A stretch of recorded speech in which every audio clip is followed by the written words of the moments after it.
Good afternoon.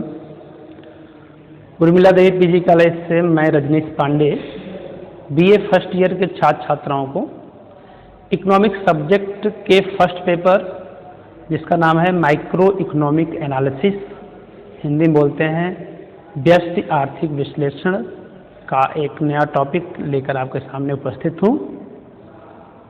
आज का जो हमारा टॉपिक है वह है उपभोक्ता का संतुलन, इंग्लिश में बोलते हैं कंज्यूमर्स इक्विलिब्रियम। उपभोक्ता का संतुलन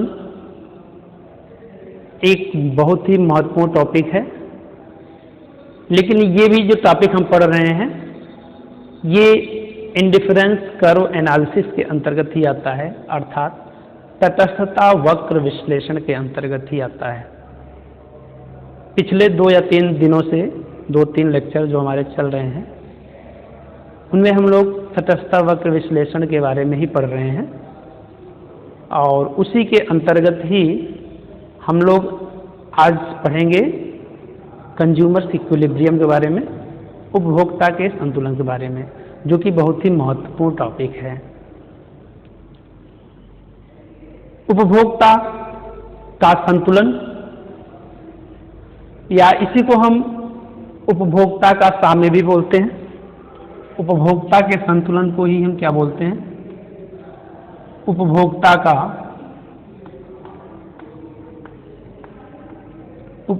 का साम्य।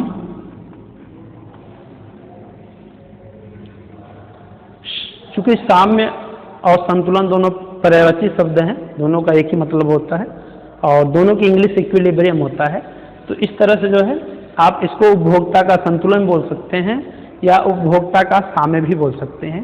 इंग्लिश में कंज्यूमर्स इक्विलिब्रियम बोलेंगे, ठीक है। उपभोक्ता का साम्य या उपभोक्ता का संतुलन क्या होता है, इसको एक सामान्य ढंग से हम समझने का प्रयास करें तो उपभोक्ता का संतुलन उस बिंदु पर होता है, उस परिस्थिति में होता है, उस सिचुएशन में होता है जहां पर उपभोक्ता को मैक्सिमम सेटिस्फैक्शन मिलता है, अधिकतम संतुष्टि मिलती है। अर्थात जिस परिस्थिति में, जिस स्थिति में, जिस सिचुएशन में या जिस बिंदु पर उपभोक्ता को अधिकतम संतुष्टि मिलती है उसी को हम क्या कहते हैं? उपभोक्ता का संतुलन कहते हैं। और उपभोक्ता का संतुलन जो है ये बहुत ही आवश्यक है। उपभोक्ता का संतुलन में होना ये बहुत ही आवश्यक है। क्यों आवश्यक हो जाता है? क्योंकि उपभोक्ता को संतुष्टि मिलनी चाहिए और संतुष्टि में भी अगर हम बात करें तो उसको क्या मिलना चाहिए? अधिकतम संतुष्टि मिलनी चाहिए और अधिकतम संतुष्टि प्राप्त तभी होगा जब वो संतुलन में होगा। संतुलन की स्थिति में ही, उपभोक्ता के साम्य की स्थिति में ही उसको जो है क्या मिलता है? मैक्सिमम सेटिस्फैक्शन मिलता है। यही स्थिति क्या कहलाती है? कंज्यूमर इक्विलिब्रियम बोला जाता है। यदि इसको हम अर्थशास्त्र की भाषा में परिभाषित करने का प्रयास करें तो हम कह सकते हैं कि कोई उपभोक्ता संतुलन की स्थिति में तब रहता है जब निश्चित अधिमान एवं दिए हुए निश्चित कीमतों पर, दो वस्तुओं के निश्चित कीमतों पर वह अपनी आय को इस प्रकार व्यय करता है, दो वस्तुओं के क्रय पर अपनी आय को इस प्रकार व्यय करता है कि उससे उसे अधिकतम संतुष्टि प्राप्त हो सके। यही उपभोक्ता का संतुलन होता है। एक बार फिर से इसको अच्छे से समझिए। उपभोक्ता संतुलन क्या होता है? जब उपभोक्ता का रुचि, अधिमान, दो वस्तुओं की कीमतें निश्चित हो अर्थात स्थिर हो, मतलब उसमें कोई परिवर्तन न हो, और उस स्थिति में उपभोक्ता अपनी दी हुई आय के द्वारा दो वस्तुओं को इस प्रकार क्रय करता है कि उसे अधिकतम संतुष्टि प्राप्त होती है। इसी को हम क्या कहते हैं? उपभोक्ता का संतुलन कहते हैं। उपभोक्ता का जो है साम्य बोला जाता है। उपभोक्ता का संतुलन कैसे स्थापित हो, उपभोक्ता को अधिकतम संतुष्टि कैसे प्राप्त हो, क्योंकि संतुलन में तभी हो रहेगा जब उसको क्या मिलेगा? मैक्सिमम सेटिस्फेक्शन मिलेगा। तो उसे मैक्सिमम सेटिस्फेक्शन कैसे प्राप्त हो, अर्थात उपभोक्ता संतुलन की स्थिति में किस प्रकार से रहता है, वह कौन सी सिचुएशन है, कौन सी परिस्थितियां हैं, वह कौन सा बिंदु है, कैसे उस बिंदु को हम स्थापित करें जिससे उपभोक्ता को अधिकतम संतुष्टि मिले और वह क्या हो जाए? वह संतुलन की स्थिति में स्थापित हो जाए, वह या फिर कह लीजिए आप कि वह संतुलन की स्थिति प्राप्त कर सके। तो उपभोक्ता को संतुलन प्राप्त करने के लिए तटस्थता वक्र विश्लेषण महत्वपूर्ण होता है, अर्थात इंडिफरेंस कर्व एनालिसिस के द्वारा ही उपभोक्ता का साम्य स्थापित हो सकता है। उपभोक्ता के साम्य की जब हम बात करें तो उपभोक्ता का साम्य स्थापित करने के लिए कुछ इंस्ट्रूमेंट्स की जरूरत पड़ती है, कुछ टूल्स की जरूरत पड़ती है, कुछ उपकरण की आवश्यकता पड़ती है, कुछ औजार की आवश्यकता पड़ती है। तो वो कौन से टूल्स हैं, कौन से इंस्ट्रूमेंट्स हैं, कौन से उपकरण हैं जिसकी सहायता से कंज्यूमर्स इक्विलिब्रियम स्थापित हो सकता है? तो आइए हम लोग अब पढ़ेंगे कि उपभोक्ता के संतुलन के लिए टूल्स के बारे में पढ़ेंगे, हम उपकरण के बारे में पढ़ेंगे। तो उपभोक्ता के संतुलन के उपकरण के बारे में हम लोग पढ़ेंगे कि उपभोक्ता के संतुलन के कौन कौन से उपकरण होते हैं। उपभोक्ता के संतुलन के उपकरण,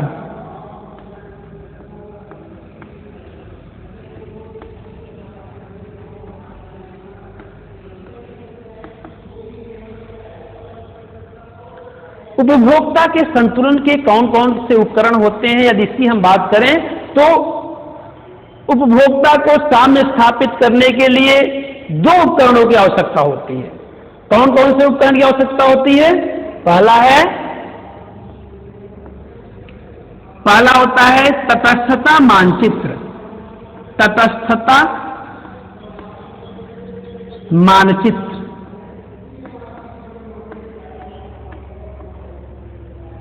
और दूसरा होता है कीमत रेखा।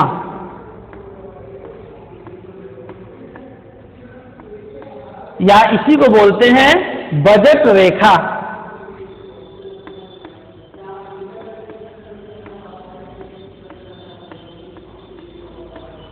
कीमत रेखा या बजट रेखा, इंग्लिश में इसको बोलते हैं इंडिफरेंस मैप, इसको बोलते हैं प्राइस लाइन और बजट लाइन। ठीक है, आइए इनके बारे में हम समझते हैं। ये जो दो उपकरणों की आवश्यकता होती है उपभोक्ता के सामने स्थापित करने के लिए, तो हालांकि इसके बारे में हमने आपको जानकारी दी थी। यहां पर एक बार मैं आपको फिर से रिमाइंड करा दूं कि जिन दो उपकरणों का प्रयोग किया जाता है उपभोक्ता के सामने में, ये उपकरण होते क्या हैं और इनका प्रयोग किस प्रकार से किया जाता है। ठीक है, तो आइए यहां पर हम चर्चा कर लेते हैं पहले इंडिफरेंस मैप के बारे में।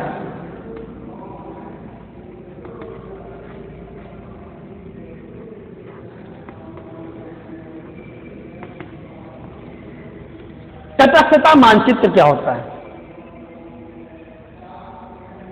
तो तटस्थता मानचित्र वे मानचित्र होते हैं या वो मानचित्र होता है, वह रेखा चित्र होता है जिसमें एक से अधिक तटस्थता वक्र चित्रित किए गए हों या बनाए गए हों या हो। यानी जिस रेखा चित्र में एक से अधिक तटस्थता वक्र या इंडिफरेंस कर्व हो, उस रेखा चित्र को, उस मानचित्र को क्या कहते हैं हम? तटस्थता मानचित्र कहते हैं। तटस्थता मानचित्र में एक से अधिक जितने भी तटस्थता वक्र होते हैं वे क्या बताते हैं? आइए इसको हम जो है रेखा चित्र के द्वारा समझने का प्रयास करते हैं। जो तटस्थता मानचित्र का जो मैप होता है, ये मैप कैसे बनता है इसको समझने का प्रयास करें। यहां पे ये एक्स अक्ष होता है, वाई अक्ष होता है। यहां पे एक्स वस्तु होगा, यहां पे वाई वस्तु होगा।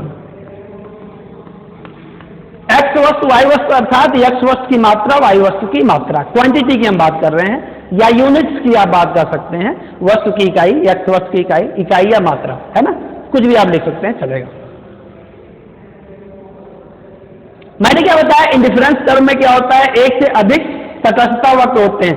तटस्थता वक्र कैसे बनाए जाते हैं आपको बताया गया है। तटस्थता वक्र का आकार क्या होता है, नीचे की ओर बाएं से दाएं गिरता हुआ होता है। इस तरह से जो है इसका आकार होता है।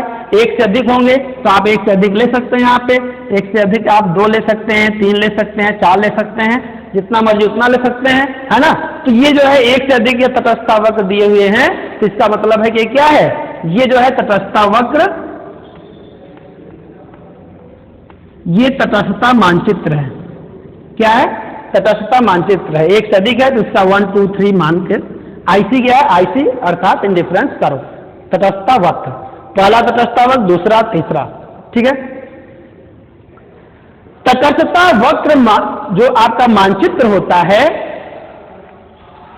इसमें जितने भी तटस्थता वक्र होते हैं वे अलग अलग संतुष्टि को बताते हैं।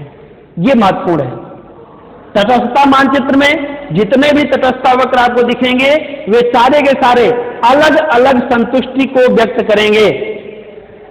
और एक बात ये भी आप जानते रहिए, जो तटस्थता वक्र होता था, तटस्थता वक्र, केवल हम तटस्थता वक्र की बात करें, आईसी की बात करें, तो तटस्थता वक्र क्या होता था? तटस्थता वक्र वे वक्र होते हैं जिस पर स्थित प्रत्येक बिंदु दो वस्तुओं के विभिन्न संयोगों को दिखाता है तथा प्रत्येक संयोग से उपभोक्ता को समान संतुष्टि मिलती है। एक तटस्थता वक्र पर जितने भी संयोग होंगे, जितने भी बिंदु पे आप जाएंगे, ए बी सी, जितने पे भी आप जाना चाहते हैं, किसी भी संयोग पे आप जाएंगे, सभी संयोग क्या करता है, दो वस्तुओं के विभिन्न संयोगों को दिखाता है। यहां पर भी आप चलेंगे, यहां पर भी किसी भी आप तटस्थता वक्र पे जाएंगे, सभी तटस्थता वक्र दो वस्तुओं के विभिन्न संयोगों को दिखाएगा, यहां पर भी दिखाएगा। यहां तक बातें सिमिलर हैं, यहां तक दोनों में समानता है, कोई अंतर नहीं है ना। ये भी दो वस्तुओं के प्रत्येक संयोग दो वस्तुओं के विभिन्न संयोगों को दिखाता है। ये भी आप देख रहे हैं, प्रत्येक जो है तटस्थता वक्र दो वस्तुओं के ही संयोग को दिखा रहा है, सिमिलर है। अंतर कहां शुरू होता है, अब शुरू होता है कि प्रत्येक जो है संयोग होता है, यहाँ पे प्रत्येक संयोग से, वो ए संयोग हो या बी संयोग हो या सी, किसी भी संयोग पर आप जाएंगे, उपभोक्ता जाएगा तो उसको समान संतुष्टि मिलेगा, संतुष्टि का स्तर बदलता नहीं है।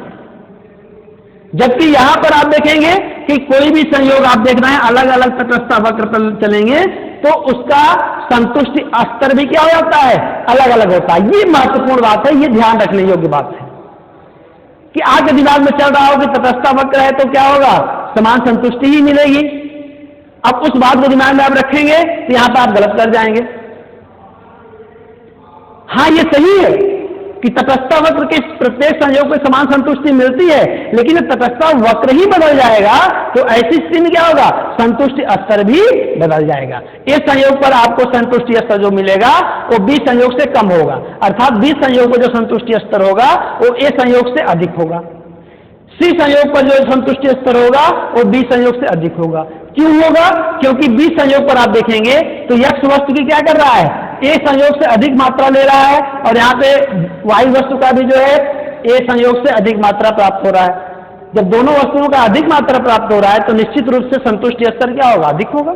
ऐसे सी पर आप देखेंगे, यहाँ पर भी यक्ष की अधिकतम मात्रा आप देख रहे हैं, वाई की अधिकतम मात्रा आप देख रहे हैं, तो अधिक मात्रा प्राप्त हो रहा है, तो यहाँ पे क्या होगा, संतुष्टि सबसे अधिक होगा, है ना। तो इस तरीके से, और आपको नियम भी बताया गया है तटस्थता वक्र विश्लेषण में, जब हम पढ़ा रहे थे आपको कैरेक्टरिस्टिक्स आप इंडिफरेंस करो, तटस्थता वक्र की विशेषताएं, तो तटस्थता वक्र की विशेषताओं के अंतर्गत मैंने आपको बताया था कि एक विशेषता थी कि ऊंचे उठते हुए तटस्थता वक्र ऊंचे संतुष्टि को दिखाते हैं। तो ये ऊंचे उठते हुए तटस्थता वक्र ऊंची संतुष्टि को दिखाते हैं, आपको पता ही है।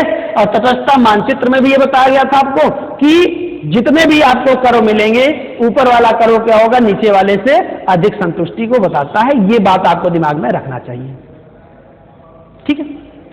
तो तटस्थता वक्र क्या होता है, तटस्थता वक्र का जो मैप होता है, जिसको हम तटस्थता मानचित्र कहते हैं, ये क्या होता है इसके बारे में आप समझ गए होंगे। जिसमें एक से अधिक क्या होते हैं, तटस्थता वक्र होते हैं। तो जब भी हम संतुलन की बात करेंगे तो इसमें किसकी आवश्यकता पड़ेगी, इंडिफरेंस कर्व की आवश्यकता पड़ेगी। तो क्या होता है, इसलिए मैंने यहाँ पे बता दिया आपको कि इंडिफरेंस कर्व की आवश्यकता तो पड़ेगी। तो ये होता क्या, इसका जो है फिगर कैसे बनता है, इसकी क्या विशेषताएं होती हैं, है ना, इसके बारे में मैंने आपको बताया ताकि आपको साम्य स्थापित करने में कोई असुविधा न हो, ठीक।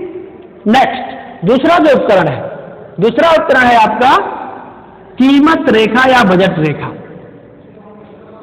इसको हम प्राइस लाइन बोलते हैं, है ना, क्या बोलते हैं, प्राइस लाइन। इसको आप प्राइस लाइन बोल सकते हैं या फिर इसको आप बजट लाइन भी बोल सकते हैं। इसको कीमत आय रेखा भी बोला जाता है। अब कीमत रेखा क्या होता है, कीमत रेखा वह रेखा होता है जो दो वस्तुओं के उन संयोगों को बताता है, उन संयोगों को दिखाता है जिसे उपभोक्ता अपनी दी हुई आय तथा वर्तमान दो वस्तुओं की वर्तमान कीमतों पर क्रय कर सकता है, खरीद सकता है। देखिए महत्वपूर्ण बातें क्या है इसमें, इसकी महत्वपूर्ण बातें क्या है कि प्राइस लाइन क्या होता है, एक लाइन होगा, एक रेखा होगा जो क्या करता है, दो वस्तुओं, यहां पर दो वस्तुओं की बात हो रही है, दो वस्तुओं x और y, मान लीजिए दो वस्तुएं हैं x और y। यहां पर भी आप देखिए तटस्थता वक्र दो वस्तुओं की बात कर रहा है, यहां पर भी उपभोक्ता संतुलन की हम बात कर रहे हैं, तो यहां पर भी हम दो वस्तुओं की ही बात कर रहे हैं कि दो वस्तुओं की कीमत दो वस्तुओं को इस प्रकार से क्रय करता है। संतुलन के बारे में मैंने क्या बताया, है ना, कि उपभोक्ता जो है अन्य बातें समान रहने पर उपभोक्ता अपनी आय से दो वस्तुओं को इस प्रकार से क्रय करता है कि उसको क्या मिले, अधिकतम संतुष्टि मिले। दो वस्तुओं की बात यहां पर की जा रही है।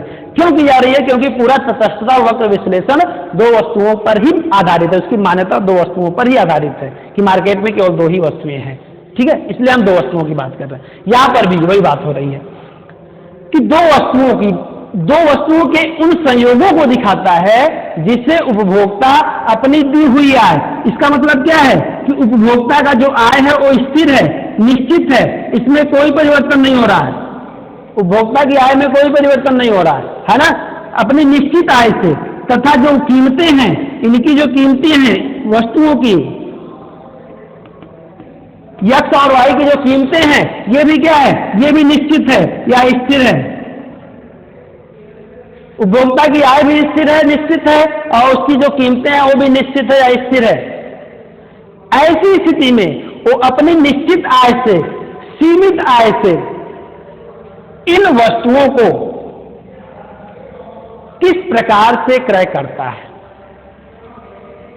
कैसे वो क्रय करता है, अपनी निश्चित आय से।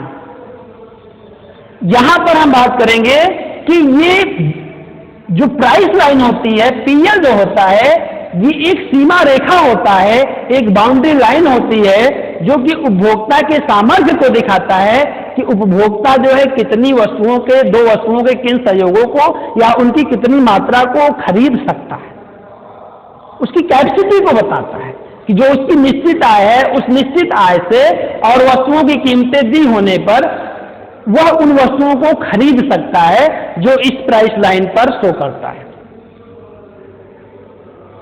आइए इसको चित्र के द्वारा समझने का प्रयास करें। चित्र ऐसा ही बनेगा, यहां पर वाई अक्ष, एक्स वस्तु, वाई वस्तु, ये प्राइस लाइन है जो कि ऊपर से नीचे गिरती है। इसको आप किसी भी नाम से इंडिकेट कर सकते हैं, ABCD कुछ भी लिख सकते हैं, या PL हमने लिख दिया प्राइस लाइन को। अब ये प्राइस लाइन क्या करता है? कीमत रेखा दो वस्तुओं के विभिन्न संयोगों को दिखाता है। देखिए ये संयोग A है, B है, C है, देख रहे हैं? यहां पर ये क्या दिखा रहा है? ये वस्तु की x वस्तु की मान लीजिए m मात्रा है, ये x वस्तु की मान लीजिए n मात्रा है, तो OM और ON मात्रा को दिखा रहा है ये संयोग। इसका मतलब क्या है कि ये संयोग जो है ये दिखा रहा है कि उपभोक्ता x की OM मात्रा और y की ON मात्रा को खरीद सकता है। कितनी वस्तुओं को खरीद सकता है उसको दिखाता है प्राइस लाइन। डी संयोग दिखाता है कि उपभोक्ता OM1 मात्रा x की खरीद सकता है और ON1 मात्रा जो है y वस्तु की खरीद सकता है। सी संयोग क्या दिखाता है? ये दिखाता है कि x वस्तु की OM2 मात्रा और y वस्तु की ON2 मात्रा को उपभोक्ता खरीद सकता है। किन वस्तुओं को, दोनों वस्तुओं के किन संयोगों को खरीद सकता है, इस क्षमता को दिखाता है प्राइस लाइन, कीमत रेखा। इस कीमत रेखा के बाहर जब कोई बिंदु होगा तब उपभोक्ता उसको नहीं खरीद पाएगा। अपनी सीमित आय में और जो कीमतें दी हुई हैं उन कीमतों पर इस बिंदु पर जो है उपभोक्ता वस्तुओं को नहीं खरीद पाएगा x y, क्योंकि ये इससे कीमत रेखा के क्या है, बाहर है, ऊंचा है, उसके सामर्थ्य से बाहर है। ऐसी स्थिति में वो जो है इस बिंदु पर x और y के संयोग को नहीं खरीद सकता है। और यहां पर आप देखेंगे कहीं पर भी हो प्राइस लाइन पर उपभोक्ता किसी भी बिंदु पे होगा तो वह उसके खरीदने की क्षमता को दिखाता है कि जो है उपभोक्ता इन मात्राओं में वस्तुओं को खरीद सकता है अपनी सीमित आय में। तो यही आपकी प्राइस लाइन है। इसी को कीमत रेखा कहते हैं या बजट रेखा कहते हैं या कीमत आय रेखा भी कहते हैं, जो कि उपभोक्ता के खरीदने की, दो वस्तुओं के खरीदने की क्षमता को बताता है कि कितने वस्तुओं के संयोग को वो खरीद सकता है। बात क्लियर हो गई? तो ये हो गया आपका प्राइस लाइन। तो इस प्रकार से तटस्थता वक्र और कीमत रेखा, इन दोनों का उपयोग किया जाएगा। कब उपयोग किया जाएगा, किसमें उपयोग किया जाएगा? उपभोक्ता के संतुलन को स्थापित करने के लिए। ठीक है, इन दोनों उपकरणों की आवश्यकता पड़ती है। तो ये दोनों उपकरण के बारे में मैंने आपको यहाँ पे फिर से रिमाइंड करा दिया कि तटस्थता वक्र क्या होता है और कीमत रेखा या बजट रेखा क्या होता है। ठीक है, अब उपभोक्ता संतुलन को स्थापित करने के लिए कुछ इसकी मान्यताएं भी हैं, अजम्पशंस भी हैं। तो आइए अब हम लोग जो है उपभोक्ता संतुलन के मान्यताओं के बारे में चर्चा करते हैं। ठीक है,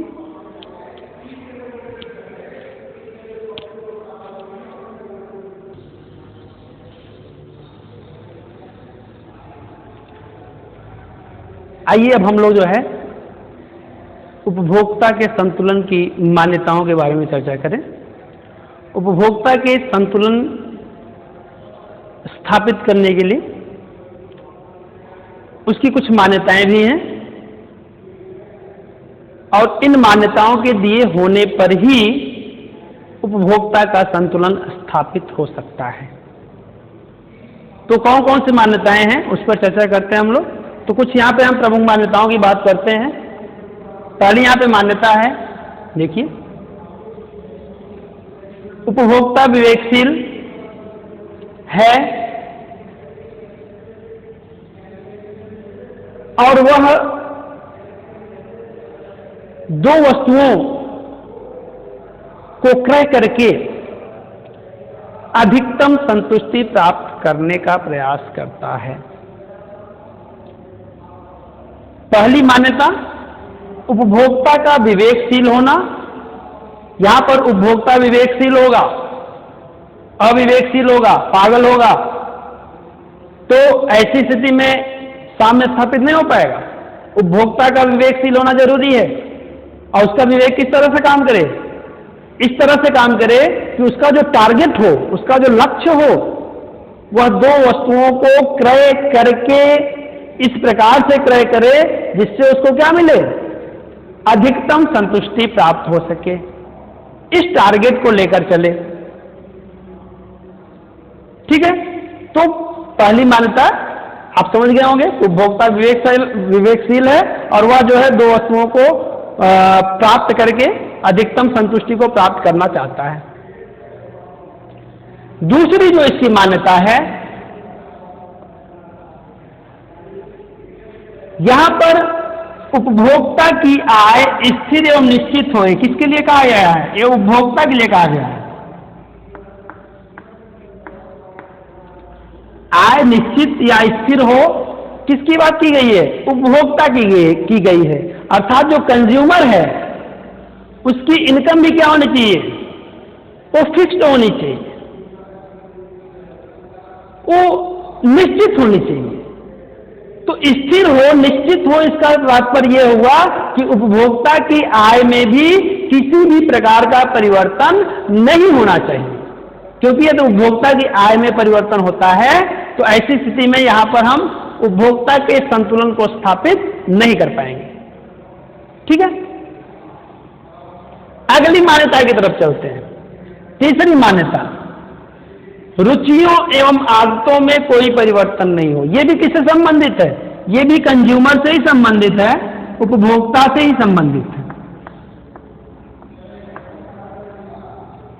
अर्थात उपभोक्ता की रुचियां, उपभोक्ता की आदतें, इन सब में भी कोई परिवर्तन नहीं होना चाहिए।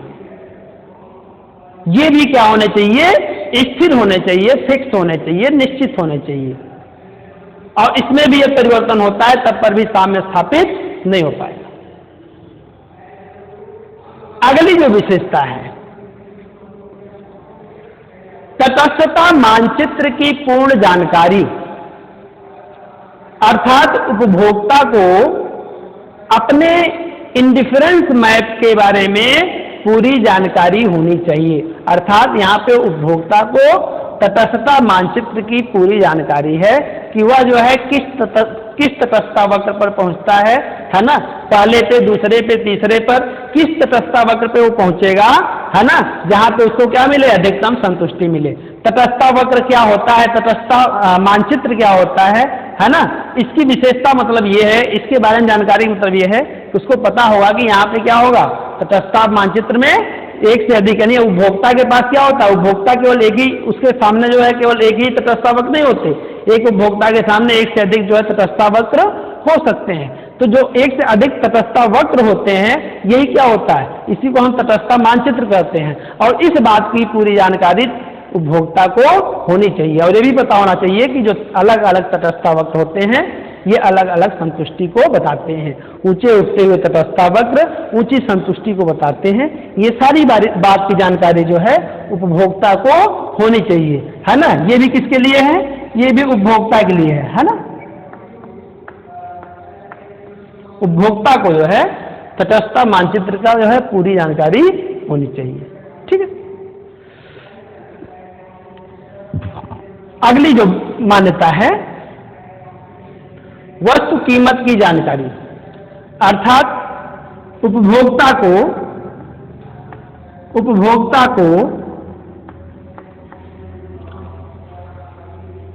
जो वस्तुएं वो क्रय करता है या क्रय करना चाहता है उसकी कीमत का भी ज्ञान उसको होना चाहिए कि X और Y जो भी दो वस्तुओं को खरीदना चाहता है उन वस्तुओं की कीमतें मार्केट में क्या है इसका भी ज्ञान उपभोक्ता को होना चाहिए। तो वही ये मान्यता है कि वस्तु कीमत की भी जानकारी उपभोक्ता को होनी चाहिए। ठीक। अगली जो मान्यता है कीमतें स्थिर होनी चाहिए। किसकी कीमतें स्थिर होनी चाहिए?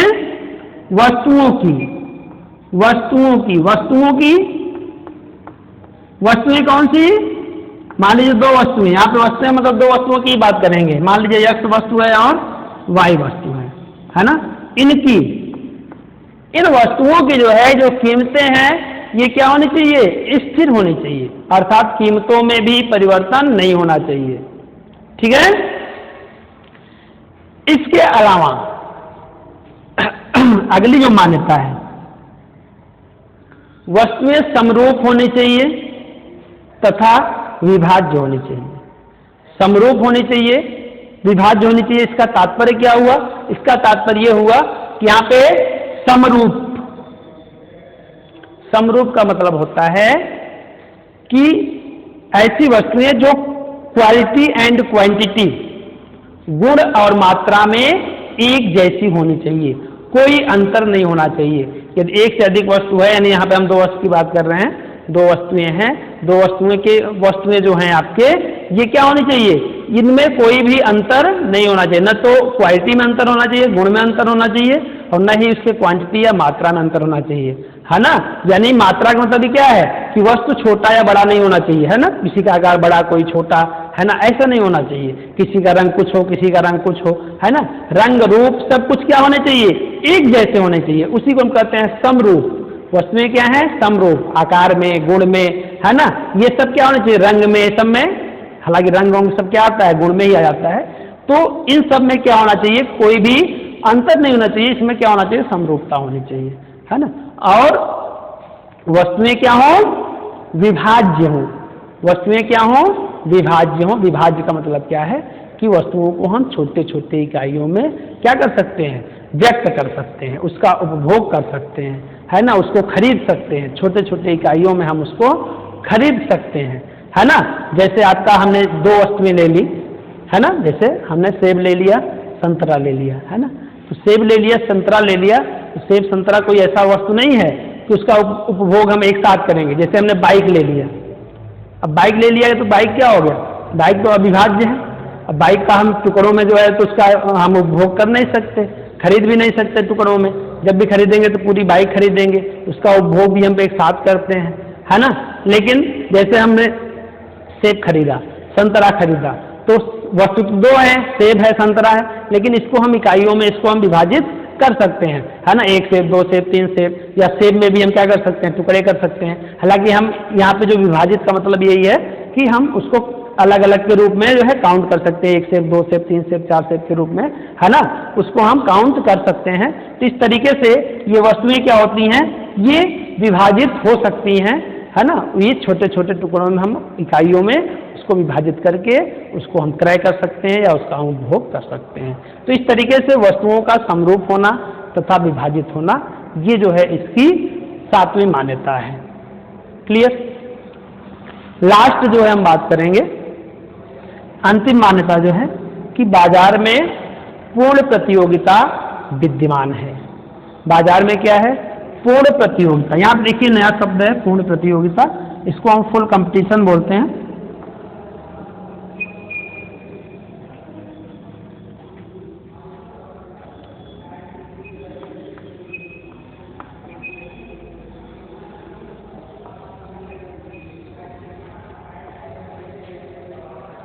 फुल कंपटीशन,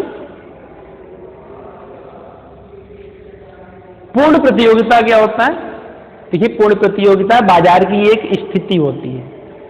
आगे हम आपको मार्केटिंग पढ़ाएंगे, बाजार के बारे में पढ़ाएंगे, वहां पे बाजार के हम विभाजन की बात करेंगे, प्रकार की बात करते हैं, तो है ना। तो प्रतियोगिता के आधार पर बाजार को तीन भागों में बांटा जाता है: पूर्ण प्रतियोगिता का बाजार, अपूर्ण प्रतियोगिता का बाजार, एकाधिकार का बाजार, ठीक ना। तो उसमें जो है जो पहला होता है आपका पूर्ण प्रतियोगिता का बाजार, तो उसी की बात यहाँ पे की जा रही है कि बाजार में क्या होता है? पूर्ण प्रतियोगिता विद्यमान होता है। यहाँ पे हम आपको संक्षेप में बताएं पूर्ण प्रतियोगिता क्या होता है। पूर्ण प्रतियोगिता बाजार की वह स्थिति होती है जहाँ पर क्रेताओं और विक्रेताओं की एक विशाल संख्या होती है, यानी बहुत ज्यादा संख्या में जो है क्रेता भी होते हैं और विक्रेता भी होते हैं। क्रेता का मतलब खरीदने वाला, विक्रेता मतलब क्या होता है? बेचने वाला। तो ऐसी स्थिति में, ऐसा सिचुएशन मार्केट की जहाँ पे क्रेताओं की संख्या बहुत ज़्यादा हो, विक्रेताओं की संख्या बहुत ज़्यादा हो। इसके अलावा हम बात करेंगे कि जो वस्तुएं होती हैं वे समरूप होती हैं, एक जैसी होती हैं, है ना।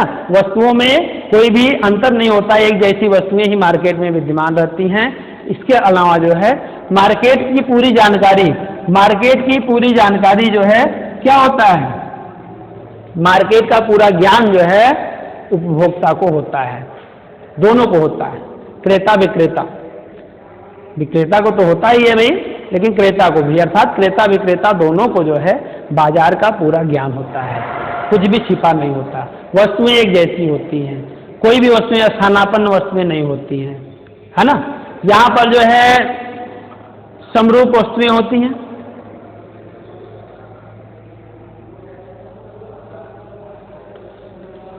समरूप वस्तुएं होती हैं। माफ कीजिएगा, मैंने स्थानापन्न शब्द का प्रयोग किया यहाँ पे। ये इसका प्रयोग होता है एकाधिकार में। एकाधिकार वस्तुएं जो होती हैं वहाँ पे जो वस्तुएं बनाई जाती हैं उसका कोई निकट स्थानापन्न वहाँ पे नहीं होता है। हम यहाँ पे पूर्ण प्रतियोगिता की बात नहीं कर रहे हैं, ठीक है। पूर्ण प्रतियोगिता की अगर हम बात करें तो यहाँ पर क्या होता है कि वस्तुएं क्या होती हैं, समरूप होंगी, मतलब एक जैसी होंगी, कीमतें भी सभी वस्तुओं की एक जैसी आपको मिलेंगी, है ना। और मार्केट का पूरा ज्ञान क्रेता और विक्रेता को होता है। क्रेताओं की संख्या बहुत ज़्यादा होती है, विक्रेताओं की संख्या बहुत ज़्यादा होती है। ये जो है पूर्ण प्रतियोगिता की जो है क्या होती है, कुछ विशेषताएं हैं जो कि यहाँ पर बताया गया है कि मार्केट में क्या है, पूर्ण प्रतियोगिता की स्थिति विद्यमान है। अब इन मान्यताओं के दिए होने पर ही उपभोक्ता का संतुलन जो है स्थापित किया जा सकता है। इन मान्यताओं की यदि हम कुछ मुख्य बातों की यदि बात करें, मुख्य बातें यहाँ पे देखिए कि यहाँ पर आप देखेंगे कि आय स्थिर और निश्चित है, मतलब उपभोक्ता की जो आय है उसमें कोई अंतर नहीं हो रहा है, कोई परिवर्तन नहीं हो रहा है, नो चेंज। वस्तुओं की जो कीमतें हैं, दोनों वस्तुओं की जो कीमतें हैं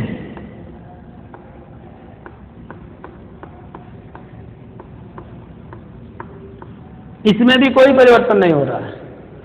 अच्छा, उपभोक्ता के आय के अलावा उसकी जो आदत है, रुचियां हैं, अधिमान है, ये सब क्या है, रुचि, आदत, ये सब भी क्या है, इन सब में भी कोई परिवर्तन नहीं हो रहा है। ये सब क्या है, फिक्स है। इसकी परिभाषा भी तो मैंने आपको यही बताया था, उपभोक्ता संतुलन की परिभाषा भी मैंने यही बताया था, है ना, कि यदि उपभोक्ता की क्या हो, रुचि, यहाँ पे आदत शब्द रहेगा, आदत,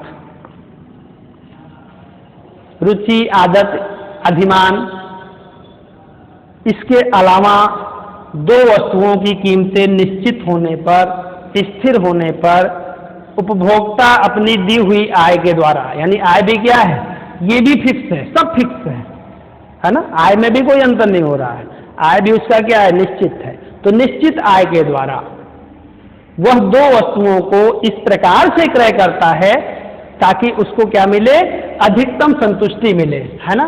पहला जो आपका है, जो इसका टारगेट है ना, कि उपभोक्ता दो वस्तुओं का क्रय करेगा जिससे उसको क्या मिले, उसका टारगेट है कि अधिकतम संतुष्टि की प्राप्त हो, है ना। ये मान्यता के रूप में भी यहाँ लिखा गया, डेफिनेशन में भी वही है ना। ये सारी मान्यताएं होते हुए, है ना, ये सारी मान्यताएं होते हुए, यानी ये मान्यताएं लागू होंगी तभी उपभोक्ता अपनी निश्चित आय से क्या करता है, वस्तुओं की कीमतों को इस प्रकार क्रय करता है जिससे उसको क्या मिले, अधिकतम संतुष्टि मिले।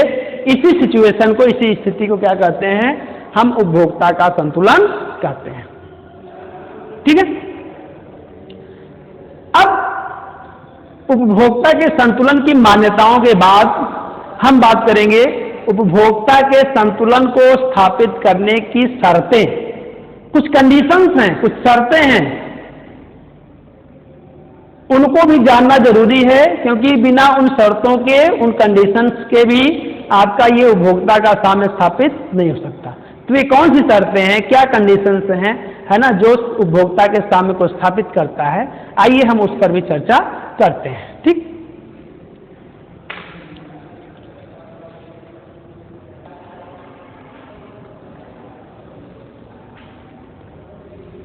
आइए हम लोग जो है चर्चा करते हैं तटस्थता वक्र विश्लेषण के अंतर्गत जो हम पढ़ रहे हैं उपभोक्ता का संतुलन। तो उपभोक्ता के संतुलन को स्थापित करने के लिए कुछ शर्तें हैं। ये शर्तें क्या है, मुख्य रूप से यहाँ पे हम दो शर्तों की बात करेंगे। टू कंडीशंस होते हैं, उनके आधार पर ही उपभोक्ता का संतुलन स्थापित किया जाता है। पहली जो शर्त है, कीमत रेखा या बजट रेखा का, कीमत रेखा या बजट रेखा का कीमत रेखा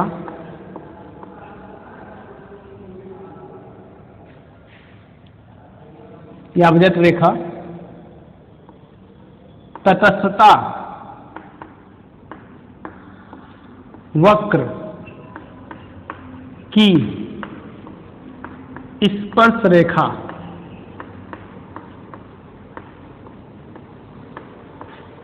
होनी चाहिए। कीमत रेखा को क्या होनी चाहिए? तटस्थता वक्र की स्पर्श रेखा होनी चाहिए। इसका मतलब क्या होता है अभी हम आपको समझा रहे हैं। दूसरा कंडीशन है कि जिस बिंदु पर साम्य स्थापित हो रहा है उस बिंदु पर यम आर एफ सीमांत प्रतिस्थापन दर ये घटती हुई होनी चाहिए। जिस बिंदु पर साम्य स्थापित हो रहा है उस बिंदु पर यम आर एफ सीमांत प्रतिस्थापन दर घटती हुई होनी चाहिए। अथवा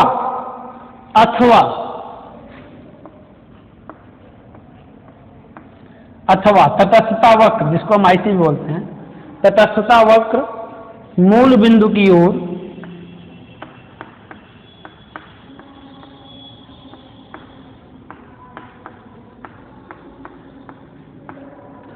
उन्नतोदर होना चाहिए। उन्नतोदर होना चाहिए।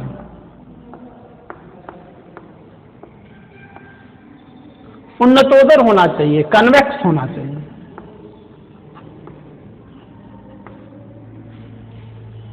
ये दो कंडीशंस होते हैं, दो शर्तें होते हैं उपभोक्ता के संतुलन को स्थापित करने की।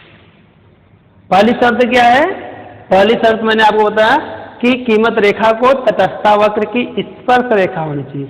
स्पर्श रेखा क्या होती है? स्पर्श का मतलब क्या होता है? छूना, टच करना, है ना। आप कक्षा 9वीं 8वीं 10वीं में मैथ में आप पढ़े होंगे, रेखा गणित में, है ना। वृत्त की स्पर्श रेखा, ये वृत्त होता था, है ना, जिसका केंद्र बिंदु एक होता था। वृत्त की स्पर्श रेखा कहीं भी, इसकी परिधि को कहीं भी स्पर्श कर ले तो क्या होता था? ये रेखाएं, है ना, कहीं भी वृत्त के किसी भी परिधि को जहां तो स्पर्श करता था, या जिसको काट देगा तो प्रतिच्छेदी रेखा हो जाएगी।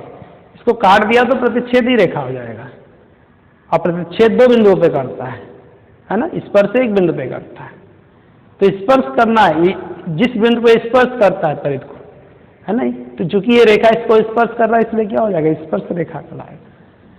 तो यहां पर भी वही चीज कहा जा रहा है कि कीमत रेखा का क्या होना चाहिए? तटस्थता वक्र को के लिए क्या होनी चाहिए? ये एक स्पर्श रेखा के रूप में काम करना चाहिए। अर्थात कीमत रेखा जो है तटस्थता वक्र को किसी बिंदु पर क्या करेगी? ये स्पर्श करेगी, उसको टच करेगी, है ना, काटेगी नहीं। क्या करनी चाहिए? स्पर्श करनी चाहिए, प्रतिच्छेद नहीं करना चाहिए, है ना। प्रतिच्छेदी रेखा कौन होगी? जैसे ये काट दी, है ना, दो बिंदुओं पे काट दी तो क्या हो गया? प्रतिच्छेदी रेखा हो गया। किसी एक बिंदु पर क्या कर रहा है? उसको स्पर्श कर रहा है, छू रहा है, तो उसको क्या कहेंगे? हम स्पर्श रेखा बोलेंगे। तो तटस्थता वक्र को क्या करना चाहिए? कीमत रेखा को स्पर्श करना चाहिए। स्पर्श रेखा स्पर्श करेगी, इसीलिए इसको क्या कहेंगे? यहाँ पे कहा जा रहा है कि तटस्थता वक्र की क्या है? ये स्पर्श रेखा होनी चाहिए कीमत रेखा को। ठीक, क्लियर। नेक्स्ट क्या है कि जिस बिंदु पर उपभोक्ता का साम्य स्थापित हो वहां पर क्या होना चाहिए? वहां पर आपका एमआरएस सीमांत प्रतिस्थापन दर क्या होनी चाहिए? घटती हुई होनी चाहिए। इस तरीके से घटती हुई होनी चाहिए। बढ़ती हुई रहेगी तो नहीं काम चलेगा। पता चला बढ़ती हुई है इस तरीके से तब स्थापित नहीं होगा, है ना। सीमांत प्रतिस्थापन दर क्या होनी चाहिए?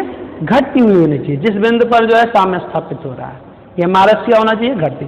सीमांत प्रतिस्थापन दर क्या होता है? बार बार पिछली कक्षाओं में बताया गया है ना। सीमांत प्रतिस्थापन दर वह दर होता है जिसमें क्या होता है? उपभोक्ता एक वस्तु की अतिरिक्त मात्रा प्राप्त करने के लिए दूसरे वस्तु की कुछ मात्रा क्या करता है? परित्याग करता है। यही क्या कराता है? इसी को हम एमआरएस बोलते हैं। ये घटती हुई होनी चाहिए, ठीक है। या इसी को हम क्या बोल सकते हैं कि अथवा हम बोल सकते हैं कि जो तटस्थता वक्र है ये मूल बिंदु की ओर उन्नतोदर होना चाहिए।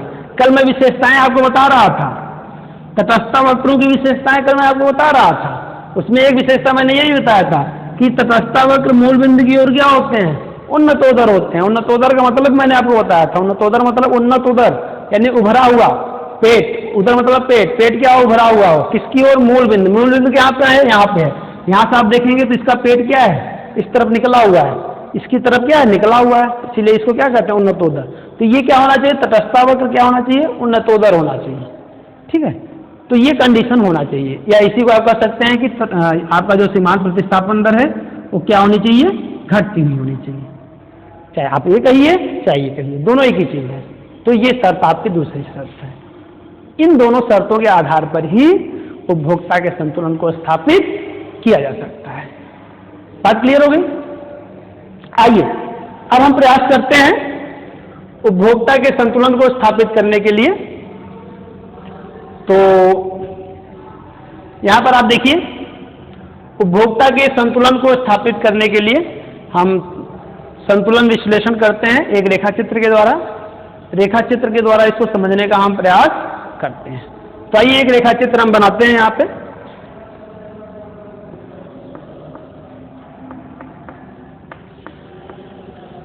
हम उपभोक्ता के संतुलन का विश्लेषण कैसे करते हैं, हम रेखाचित्र के द्वारा इसको समझने का प्रयास करते हैं कि किसी बिंदु पर उपभोक्ता जो है साम्य की स्थिति में होता है। ठीक है, तो आइए हम उपकरणों की बात करेंगे। जब हम यहां पे चलेंगे बनाने के लिए, साम्य स्थापित करने के लिए, तो सबसे पहले हम इंस्ट्रूमेंट की बात करेंगे, टूल्स की बात करेंगे, किस किस उपकरण की आवश्यकता होती है ना। कोई भी काम करने के लिए आप, है ना, तो उसके लिए कुछ उपकरण की आवश्यकता होती है। जैसे हमको कॉलेज जाना है, कोई पढ़ाई लिखाई काम करना है, तो उसके लिए इंस्ट्रूमेंट क्या होते हैं, आपको पढ़ना है तो आपके पास बुक्स होने चाहिए, कॉपी होनी चाहिए, पेन होने चाहिए, बैग होने चाहिए, है ना, ये सारी चीजें होनी चाहिए। तो ये सब क्या है, ये सब पढ़ने के लिए जो है आपके स्टूडेंट लाइफ में ये सब क्या है, ये सब इंस्ट्रूमेंट है, उपकरण है। टीचर से पढ़ाने के लिए क्या होना चाहिए, उसके पास चौक होना चाहिए, डस्टर होना चाहिए, या फिर व्हाइट बोर्ड है तो मार्कर होना चाहिए, है ना। तो ये सब क्या है, ये सब इंस्ट्रूमेंट है, उपकरण है। बुक होना चाहिए, तो ये सब जब रहेगा तभी क्या कर पाएगा, तभी पठन और पाठन का कार्य हो पाएगा। तो ये सब इंस्ट्रूमेंट्स होते हैं, उपकरण होते हैं। उसी तरीके से उपभोक्ता के साम्य को स्थापित करने के लिए कुछ इंस्ट्रूमेंट्स की आवश्यकता होती है। अब कौन से इंस्ट्रूमेंट्स होते हैं, कौन से टूल्स होते हैं, याद करिए, अभी मैंने आपको बताया दो उपकरणों की मैंने बात की थी। एक क्या था, एक था जो है तटस्थता मानचित्र, दूसरा क्या था, कीमत रेखा था। हम इन दोनों का प्रयोग करके तटस्थता वक्र यहाँ पे उपभोक्ता के संतुलन को स्थापित करने का प्रयास करते हैं। ठीक है, तो पहला उपकरण क्या था, तटस्थता मानचित्र। तो रेखा चित्र में सबसे पहले हम क्या बनाएंगे, तटस्थता मानचित्र को बनाएंगे। कैसे बनाएंगे आपको पता है, यहां पर हम दो अक्ष को लेंगे, यहां पर ये एक्स अक्ष हो गया, ओ मूल बिंदु हो गया, ये वाई अक्ष हो गया। ठीक है, वही चीज यहां पे हम एक्स वस्तु की मात्रा,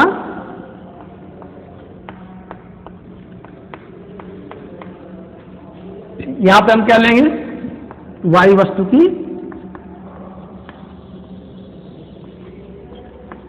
मात्रा। ठीक है, तटस्थता मानचित्र हम बना रहे हैं, तो तटस्थता मानचित्र बनाने के लिए हम क्या करेंगे, एक से अधिक तटस्थ वक्रों का प्रयोग करेंगे।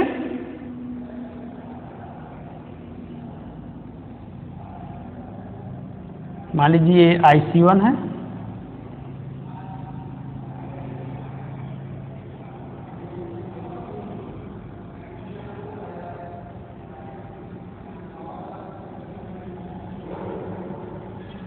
इस तरीके से बनाएंगे अच्छे से।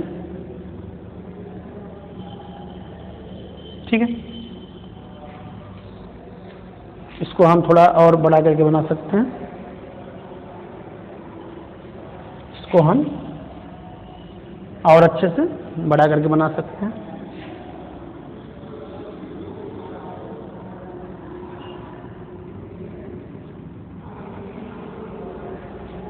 ये मान लीजिए आपका IC1 है,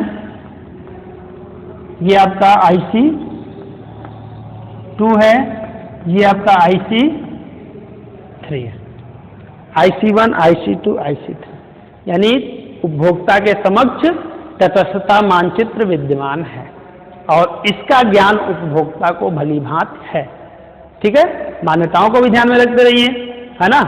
टूल्स का आप प्रयोग कर ही रहे हैं, अभी आप इन शर्तों के आधार पर क्या करेंगे, उपभोक्ता के संतुलन की स्थापना कर देंगे, उसके साम्य की स्थापना कर देंगे। ठीक, अब उपभोक्ता का ये क्या हो गया, तटस्थता वक्र हो गया, तटस्थता मानचित्र हो गया। अब उपभोक्ता का क्या होना चाहिए, उपभोक्ता का एक कीमत रेखा, दूसरा उपकरण क्या था, कीमत रेखा। तो कीमत रेखा भी हमको बनाना है, यहां पर हम एक कीमत रेखा बना देंगे। यहां पर हम आप एक क्या कर देंगे, कीमत रेखा बना देंगे। ठीक है, इस तरीके से एक कीमत रेखा हम यहां पे ऐसे बनाएंगे। ठीक,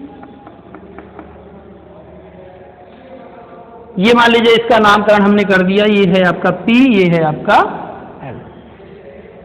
ठीक, TL क्या हो गया, ये कीमत रेखा है।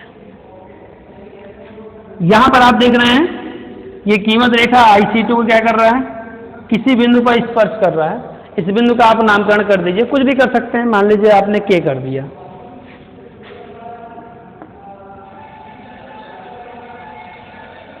ठीक, और जहां पे स्पर्श कर रहा है यहां से देखें, या तो वस्तु की मात्राओं की बात करें, यहां पर ये आप OM कर सकते हैं, इसको आप ON कर सकते हैं।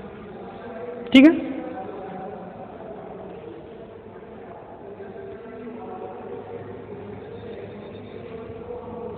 अब जो है हम क्या कर सकते हैं, यहां पर देखिए, बहुत ही ध्यान से देखेंगे आप अच्छे से। TL कीमत रेखा है, IC1, IC2, IC3 तीन जो है तटस्थता वक्र हैं रेखा चित्र में। यहाँ पे x अक्ष पे जो है x वस्तु की मात्रा को, y अक्ष पे y वस्तु की मात्रा को दर्शाया गया है। यहाँ पे देखिए कि जो पहला तटस्थता वक्र यहाँ पे है, यहाँ ये क्या कर रहा है, कीमत रेखा को दो बिंदुओं पर कट कर रहा है, प्रतिच्छेद कर रहा है। ये क्या कर रहा है, दो बिंदुओं पर प्रतिच्छेद कर रहा है, A बिंदु पे कर रहा है और B बिंदु पे कर रहा है। ठीक है, यहां पर देखें दूसरा जो तटस्थता वक्र है, ये क्या कर रहा है, कीमत रेखा को K बिंदु पर स्पर्श कर रहा है। और जो तीसरा तटस्थता वक्र है IC3, ये क्या कर रहा है, ये जो है बिल्कुल कीमत रेखा के बाहर है। ठीक है, अब यहीं से समझने का प्रयास करते हैं। क्योंकि जो तीसरा वक्र है IC3, यहां पे संतुष्ट का स्तर तो उपभोक्ता का अधिकतम हो सकता था, लेकिन यहां पर इस तटस्थता वक्र पर जो है उपभोक्ता स्थापित नहीं हो सकता, यहां पर ये पहुंच नहीं सकता। इस तटस्थता वक्र पे क्यों नहीं पहुंच सकता, क्योंकि उसकी जो कीमत रेखा है, ये क्या है, ये कीमत रेखा के ऊपर है। जब कीमत रेखा के ऊपर है, इसका मतलब है कि उपभोक्ता की कैपेसिटी नहीं है, उसकी क्षमता नहीं है कि वह इस तटस्थता वक्र पर स्थिर होकर वस्तुओं को क्रय कर सके। यदि यहाँ पे वो रहता, वस्तुओं को क्रय करता, तो यहाँ पे उसको अधिकतम संतुष्टि मिलती। लेकिन चूंकि क्या है, ये क्षमता के बाहर है। जब क्षमता के बाहर है तो इसका प्रश्न ही नहीं है। क्षमता के बाद बहुत सारी चीजें होती हैं, तो हम क्षमता के अंदर जो हमारी क्षमता है, कैपेसिटी है, हम उसमें कैसे अपने आप को सेटिस्फाइड, अधिकतम संतुष्टि कैसे मिले, है ना। हम क्षमता में ही संतुष्ट रहना चाहते हैं और अपनी क्षमता में ही, क्योंकि निश्चित आय की बात नहीं, क्षमता मतलब निश्चित आय की बात की जा रही है, तो निश्चित आय में ही हम अधिकतम संतुष्टि कैसे प्राप्त करें। जो हमारे आय के परे है उसकी बात तो दूसरी हो गई। तो ये जो है आपकी बजट रेखा के ऊपर है, तो ये क्या है, ये उपभोक्ता के लिए क्या है, अनुपयुक्त है, बेकार है, किसी काम का नहीं। तो इस IC का कोई उपयुक्तता उपभोक्ता के लिए नहीं। याद देखिए IC1 जो है, IC1 जो है ये कीमत रेखा के अंदर है। कीमत रेखा के अंदर होने के कारण ये IC जो है, ये तटस्थता वक्र उपभोक्ता के लिए उपयुक्त है, ये अनुपयुक्त नहीं है। ये अनुपयुक्त था, इसको हमने हटा दिया, ये उपयुक्त है। क्योंकि ये उसकी क्षमता के अंदर है। लेकिन इस तटस्थता वक्र पर उपभोक्ता को न्यूनतम संतुष्टि मिलती है। यहां पर उसको संतुष्टि तो मिलेगी, लेकिन संतुष्टि का स्तर अधिकतम नहीं होगा। ये तटस्थता वक्र उसकी क्षमता के नीचे है, अभी उसकी क्षमता और भी है वस्तुओं खरीदने की, पूर्ण क्षमता का प्रयोग नहीं हो पाएगा यहां पे।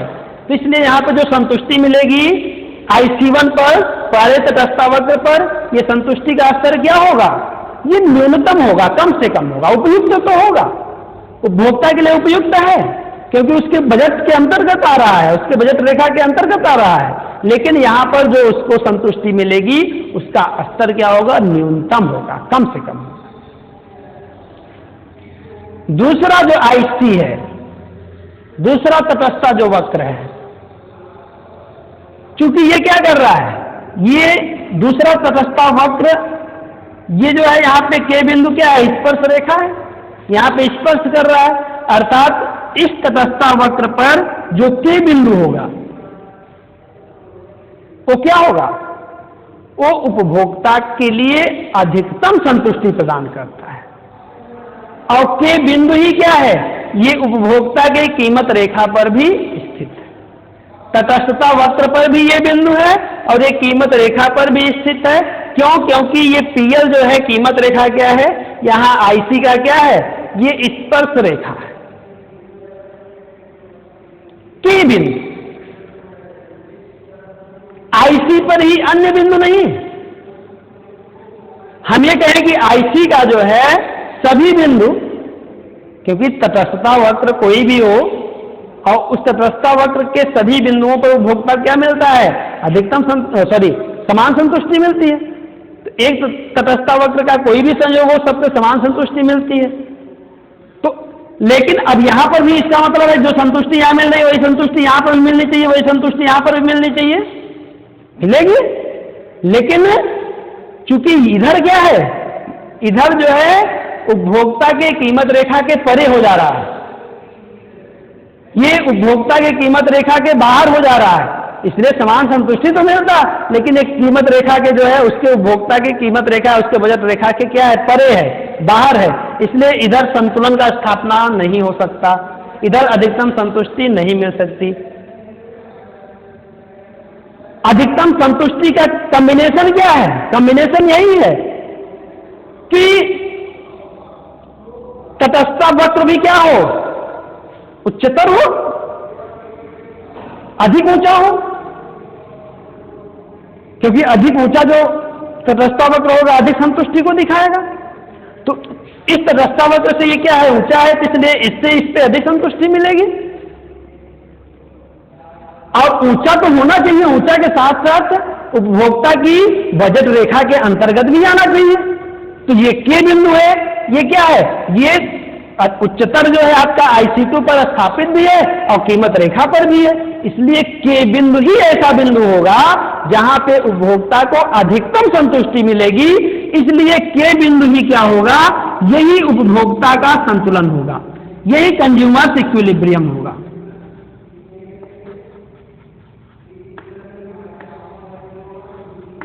कंज्यूमर्स इक्विलिब्रियम यही बिंदु होगा, K बिंदु। A बिंदु B बिंदु नहीं। बात समझ में आ रही है? अच्छा, हमने K बिंदु को संतुलन बिंदु बता दिया आपको। शर्तों को भी हमने पढ़ लिया था, लेकिन अभी हम यहां पे चर्चा नहीं की। अब यहां पे हम चर्चा कर रहे हैं, क्योंकि शर्तें पूरी होनी चाहिए। शर्तें पूरी नहीं होंगी तो उपभोक्ता का संतुलन स्थापित नहीं हो पाएगा। पहली शर्त, कीमत रेखा का तटस्थता वक्र की स्पर्श रेखा होनी चाहिए। अर्थात कीमत रेखा तटस्थता वक्र को किसी न किसी बिंदु पर क्या करे? स्पर्श करे। तो आप देखिए, जो पहले ही तटस्थता वक्र है इसको क्या कर रही है? कीमत रेखा स्पर्श नहीं कर रही, बल्कि प्रतिच्छेद कर रही है, दो बिंदुओं पे काट रही है। तो ऐसी स्थिति में क्या होगा? ऐसी स्थिति में आपका यहीं पर क्या हो गया? कट हो गया, पहली शर्त ही नहीं पूरी हो रही है। इसलिए IC1 पे तो उपभोक्ता का संतुलन स्थापित हो ही नहीं सकता। IC3 की बात करें, IC3 कीमत रेखा तटस्थता वक्र की स्पर्श रेखा होनी चाहिए। देख रहे हैं आप, कीमत रेखा नीचे है, इसके ऊपर से जा रहा है, तो इसके ऊपर आपका IC3 है, स्पर्श कर रहा है? नहीं कर रहा है, बहुत दूर से चला जा रहा है। तो ऐसी स्थिति में ये भी इस तटस्थता वक्र पर भी साम्य की स्थापना नहीं हो सकती। ये जो दूसरा तटस्थता वक्र है IC2, आप देखिए यहां पर ये तटस्थता वक्र क्या कर रहा है, इसको ये कीमत रेखा क्या कर रही है, PL के बिंदु पर स्पर्श कर रही है। तो यहां पर ये पहली शर्त पूरी हो जा रही है। ठीक है, पहली शर्त यहां पे पूरी हो गई। अब हम दूसरी शर्त की बात करेंगे। दूसरी शर्त क्या है कि MRS क्या होना चाहिए, घटता हुआ होना चाहिए। तो यहां पर आप देखिए, जिस बिंदु पर साम्य स्थापित हो रहा हो वहां पे MRS क्या होना चाहिए, घटता हुआ होना चाहिए। तो आपको पता है, मैंने यहां पे देखिए बताया आपको कि जो MRS होता है, चूंकि इसका आकार ही ऐसा होता है, इसका आकार ही ऐसा होता है, नीचे की ओर दाएं से दाएं गिरता हुआ होता है, इसलिए यहां पे जो प्रतिस्थापन दर होता है वो क्या होता है, हर स्टेप पे क्या होता है, ये घटता हुआ होता है। तो ये घटते क्रम में सीमांत प्रतिस्थापन दर क्या होता है, घटते क्रम में होता है। बढ़ते क्रम में कब होता है, मैंने आपको बताया यदि ये नतोदर हो, मूल बिंदु की ओर क्या हो, नतोदर हो, ऐसा हो। यदि ऐसा होगा तो यहां पे आपका जो प्रतिस्थापन होगा वो क्या होगा, ये घटते क्रम, सॉरी ये आपका क्या होगा, ये बढ़ते क्रम में होगा। यहां पर आप देखेंगे, यहां पर आप बिंदुओं को लेना चाहें बराबर दूरी पे, तो आप देखें, यहां से आप देखेंगे, अब देखिए ये जो दूरी है, ये इससे क्या है अधिक, ये कम है, इससे अधिक ये है, और यहां पर आप चलें तो ये क्या हो गया, ये और भी अधिक हो गया, है ना। ये क्या हो रहा है, बड़ा, फिर ये इससे, मतलब उपभोक्ता x वस्तु की समान मात्रा अतिरिक्त प्राप्त करने के लिए y वस्तु की मात्रा को अधिक बढ़ते क्रम में क्या कर रहा है, परित्याग कर रहा है। यहाँ कम मात्रा त्याग कर रहा है, यहाँ अधिक मात्रा, यहाँ पे और अधिक मात्रा त्याग कर रहा है। तो ये क्या हुआ, ये बढ़ता हुआ सीमांत प्रतिस्थापन दर है। ऐसी स्थिति होगा तो साम्य स्थापित नहीं हो पाएगा। साम्य कब स्थापित होगा, जब इस रूप में हो, है ना, घटती हुई सीमांत प्रतिस्थापन दर हो। तो यहाँ पर आप देखिए, चूंकि इसका आकार ही ऐसा है कि घटती हुई सीमांत प्रतिस्थापन दर है, इसलिए यहाँ पे दूसरी शर्त भी पूरी हो रही है। अथवा करके दिया है, आप इसको भी समझ लीजिए। इसका मतलब यही होता है कि तटस्थता वक्र क्या होना चाहिए, मूल बिंदु की ओर उन्नतोदर होना चाहिए। तो आप देखिए, ये यहाँ पे वक्र क्या है, यहाँ पर ये वक्र आप देखिए इस रूप में है, और ये क्या है, मूल बिंदु की ओर क्या है, उन्नतोदर है, इसका पेट उभरा हुआ है इस तरफ है। तो दूसरी शर्त भी क्या हो रही है, पूरी हो रही है। तो पहली शर्त भी पूरी हो रही है, दूसरी शर्त भी पूरी हो रही है। किस बिंदु पर, के बिंदु पर। इसलिए के बिंदु ही क्या होगा, उपभोक्ता का संतुलन बिंदु होगा, क्योंकि यहां पर उपभोक्ता x वस्तु की OM मात्रा और y वस्तु की OM मात्रा, यहां पे क्या प्राप्त हो रहा है, x वस्तु की OM मात्रा, किस वस्तु की, x की, प्लस y वस्तु की ON मात्रा प्राप्त हो रही है ना। कहां पे, के बिंदु पर। इसीलिए ये क्या होगा, उपभोक्ता का साम्य होगा, उपभोक्ता